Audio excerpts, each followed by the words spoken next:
homes have been gaining popularity since the early 2000s. Many people thought tiny homes were a fad and people would lose interest. But as the years have gone by, the cost of housing has gone up and up. So owning a tiny home and choosing it as an alternative way to live has become a necessity. It's more affordable than buying a traditional foundational brick and mortar home. I watched tiny home TV shows and YouTube channels for years out of pure entertainment and curiosity. But when I started looking into buying my own traditional home, I quickly realized with having a one-income household, that was not a possibility for me. So I dove deep into tiny homes and I started my tiny home journey. I quickly realized with a very small footprint of 320 square feet, I needed to get very creative with my design. I had to think about the necessities in my home and the floor plan. Where am I going to put my kitchen? Where am I going to put my living area, my bathroom? And am I going to have a loft bedroom or a downstairs bedroom? And not only the floor plan, but you need to think about the necessities. So how are you going to store your clothes, your shoes, your kitchen appliances? Where are you going to put your garbage can? Are you going to have a washer and dryer in your tiny home? So it was a lot to think about. And so I thought about my current apartment. I was renting an apartment and I thought about how I function in my apartment. And that helped me to come up with the design of my tiny home, the spaces that I use in my apartment that I needed to incorporate into my tiny home. Despite my best efforts and all the information that I gathered in designing my tiny home, there are still things that I wish that I had done differently. The truth is, well, for me, until you actually live in a tiny for a while, I've been here 5 years, you don't realize how making the smallest changes can enhance your daily life living in a tiny.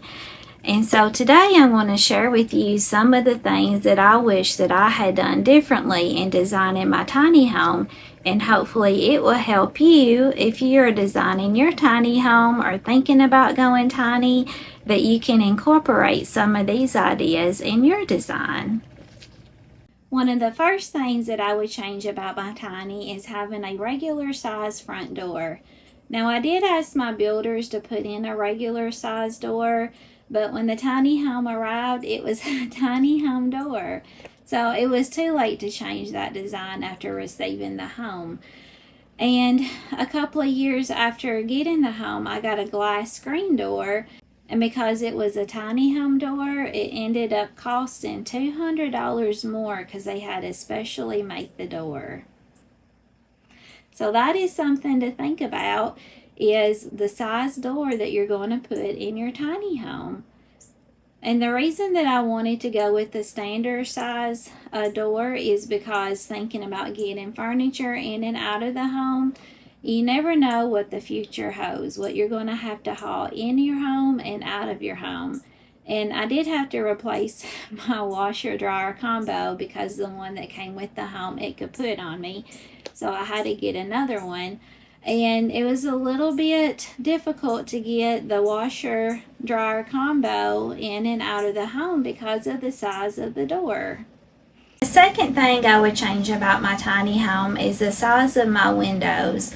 Now I never really thought about this until I had issues with my mini split.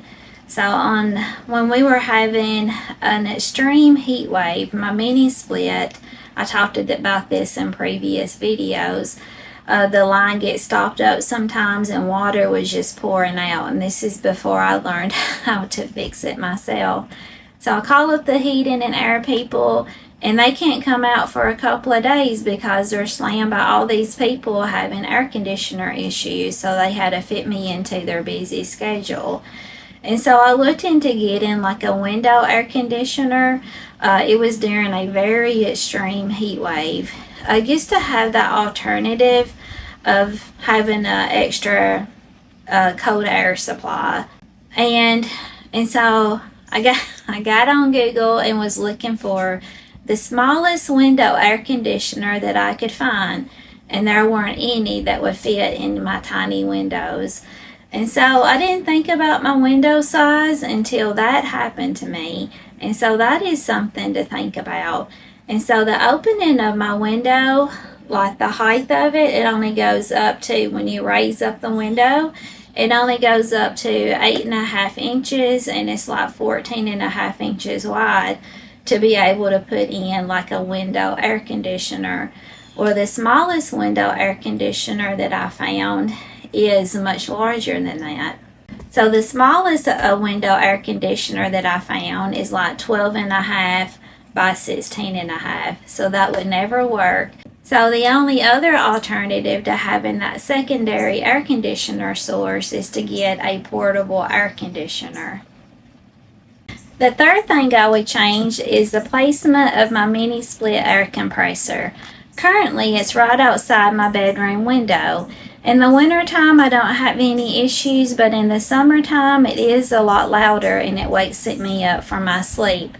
And so if you're thinking about getting a mini split, I would really consider the placement of your air compressor so it won't wake you up at night whenever you're trying to sleep. And speaking of air conditioners, I think I'm going to turn mine off because today is a beautiful fall day. It's 70 degrees and the wind is blowing. I'm going to open up my windows, open up my skylight, and let some air start flowing.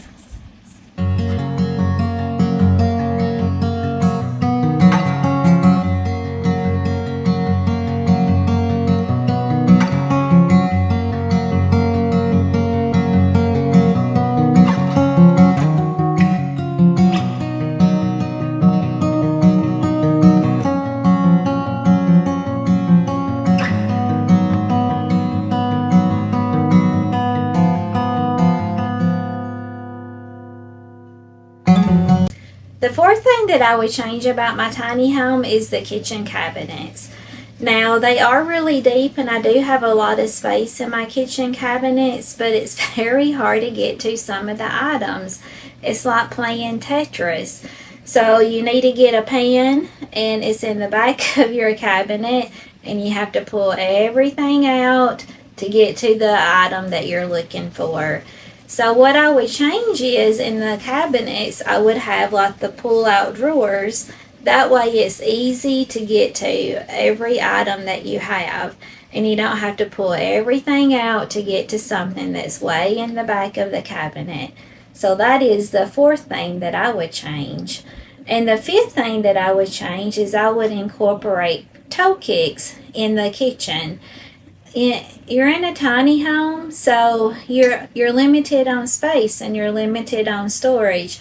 So use every bit of space that you have, even with toe kicks, to help give you that extra storage. While we're in the kitchen, the sixth thing that I would change about my tiny is I would incorporate a pull-out pantry. I do have a little space over by my refrigerator where I think a pull-out pantry would have fit perfect in that area. And I didn't do that when I was working with my builder in a tiny home. Again, after you're living in a tiny for a while and you're realizing how you're utilizing that space, some of these things come to you after you're already in the tiny home. And so hopefully with me sharing these things with you today, it give you something to think about whenever you're designing your tiny home kitchen. The seventh thing that I would change about my tiny home is I would incorporate more built-ins. So whenever you're thinking about your closet area, think about putting built-ins in. And even in your loft bedroom, if you have a loft bedroom or even a downstairs bedroom, incorporating those built-ins will prevent you having to bring in furniture, trying to find the right size furniture for that space, because the storage is already there because you had built-ins put in. And that is something that I wish that I had done, was incorporate some built-ins for storage. The eighth thing that I would change about my tiny is my toilet. So I chose to go with the separate toilet. So what that does, it separates your liquids from your solids. And it works pretty well. I have had a few issues with the pipes getting clogged up. I shared that in a previous video. And that was very frustrating figuring out that whole thing. So what would I change it to? I would consider changing it to an incinerator toilet because everything just gets burned to ash. And to me, that seems like it's a much simpler process in getting rid of your waste. And the ninth thing that I would change about my tiny is the placement of my front door. So originally my front door was at the end of my tiny home where my living room is, and it was supposed to have a little 2 front porch. But I wanted to use that 2 feet to be part of my living space, so I had the front door moved. And whenever it got moved over the wheel well. And so whenever you come into the tiny home, you have to you come in on a landing and then you have to step down into the tiny home. I do wish that was different because at this point in my life I don't have any trouble stepping down, but whenever other older people come to visit me, they do have issues with stepping down into the tiny home and then stepping back up and to go out the door. And so I do wish I had a different placement for my door because I have this landing that I have to step down off of into my tiny home. I hope that you enjoyed today's episode of Simply Living Tiny. If you did, give me a thumbs up. Don't forget to subscribe and ring that bell so you don't miss an episode, and don't forget to leave me a comment. If you're living in a tiny home and there's some things that you wish that you could change about your tiny home, let me know. Let me know in the comment section. I love to hear from you. And I hope that some of the things that I showed you today will help you with your tiny home design. And I hope you go out and you make it a great day. Say, make it a great day. Yeah, make it a great day. And you be safe and God bless, and we'll see you on the next one. And we'll see you on the next one. Yes, we will. We'll see you on the next one.